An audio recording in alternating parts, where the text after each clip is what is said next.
Hello, this is another video for Polymathematical. It's a bit late, so I'm going to be a bit quieter than usual.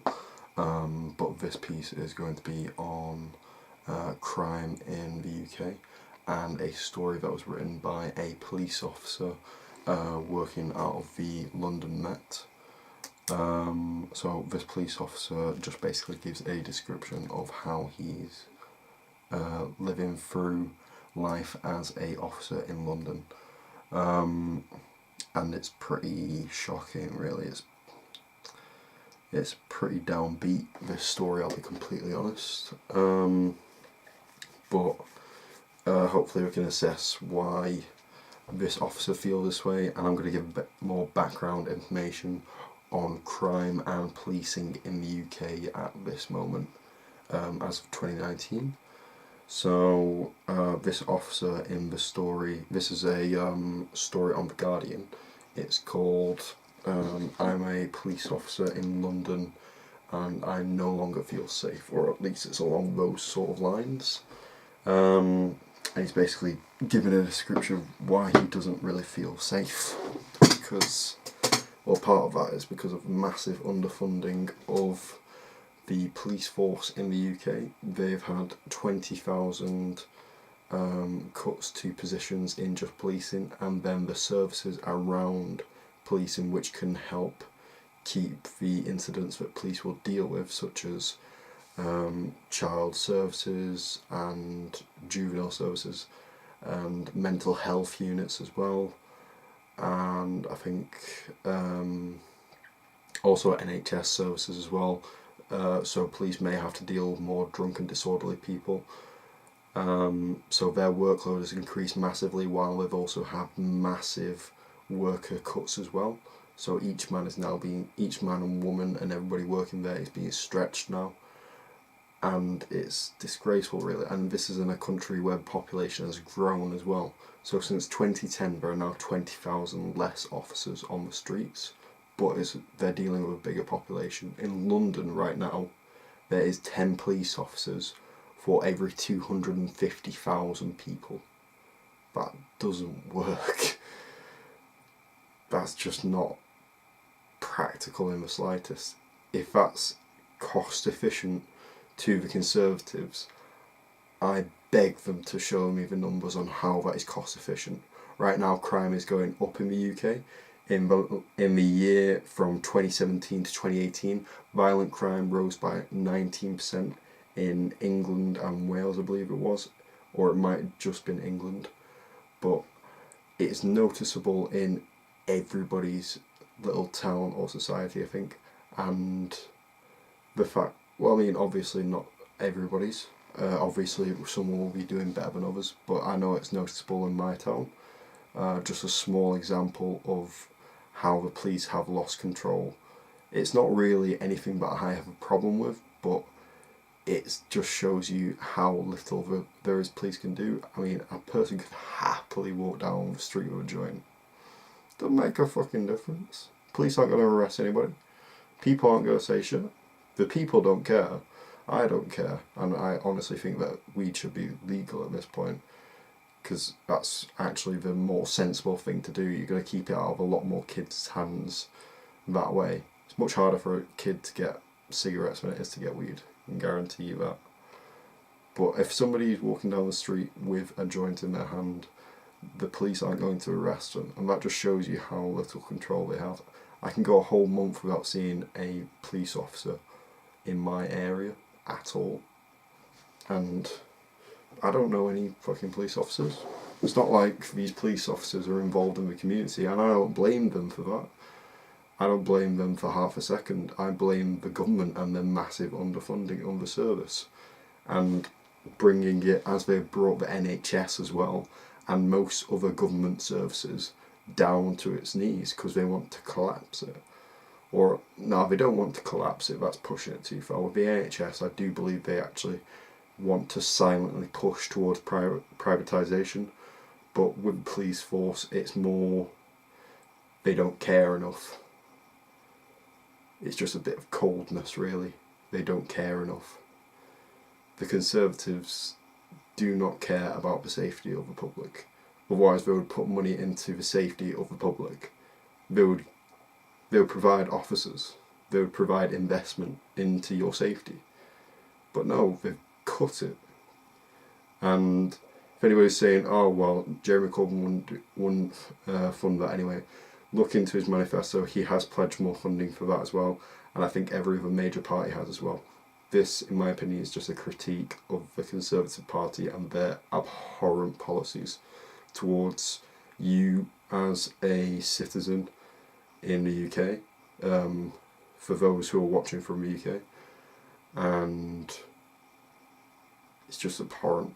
It's disgusting. It's disgusting to you, and it's disgusting to the police officers as well. And I think they're even using some services like Capita as well, which does not have the best track record. I know that they're using them in the army. But getting back to the story as well, he also meant it may be a he or she, the story is actually anonymously written. The story actually mentions how the officers actually have to hit targets for offences in the area. So this sort of contradicts what I was just saying about how you will not see police officers. But what I'm interpreting this as is that when a police officer is in an area, they will go there with it in mind that they actually want to hit this target of crime. Now, I don't think that this is like a direct thing, so we're not thinking, oh, I'm going to go and put this kid in prison even though he's done nothing. But it will push them to look a bit more. In the article it mentions that they are encouraged to do stop and searches. So it's actually, if they do not do stop and searches, it says in the article, like once every 2 weeks or something like that, or 2 every 2 weeks, then they'll get brought in front of like a review board and get spoken to, just like, why are you not doing this? And I think that's, again, to ensure they even have funding. So I can't even blame the police service on that. I believe that they're doing that so that the Conservatives, when they see that they're hitting at least these minimum numbers, that they're believing, oh, we have to give them at least this small an amount of money. So even the people in the police force who are doing that disgusting shit, I can't blame them fully, because it's down to the government under providing for them. And that's sort of spurring injustice, and that's building on top of a prison population which is exploding right now, and you've got private prisons benefiting from this as well, probably encouraging an even laxer policy from the government, or I don't know. We'll go into private prisons and how disgusting of a concept that really is, because there is an incentive to put people in prison. There is a monetary incentive to put people in prison. Now in the US, this has already had some disgusting ramifications. Things like free strikes, where you commit any 3 minor crimes and you were in there for 25 years. So you could rob an apple, you got 25 years, mate. I don't want that happening in the UK, that's disgusting. But yeah, just having a look over a few notes and see what else about this story we can analyse. And I would also want to point out as well something that I would want to happen with the police force, and a reform that is a bit different to how the police force operates now. I would like to see them as more of a involved in the community sort of role. So like they actually know local neighbours, so they have like a regular beat, they know the streets, they know the people, because I don't know a single police officer's name, as I said before. And you should be able to trust your police officers. These are people who are enforcing the local laws, who are enforcing the rules of the society. If you don't believe in these people, as is a thing that is a growing sentiment, you dehumanise them. And there's a lot of people in my town who will call police pigs, and there's a lot of reasons behind that, because of bad blood between those people. For example, they're in just bad situations where they've being pushed towards a life of crime. There are also cunts as well who just commit crime for the fuck of it, because at the end of the day you do get to choose if you commit a crime or not. But in a lot of places it's easier to fall into that life, I would say. So there is a choice, but it's also, you get pushed towards making one choice over the other. It is still your choice, but it can be harder and harder to avoid that life of crime, especially if they've got no prospects. And the police should definitely be more of a part of the community and help people understand why things are law, and make people actually respect the police force again. I don't know when the last time was that they were probably respected, if ever, in the society.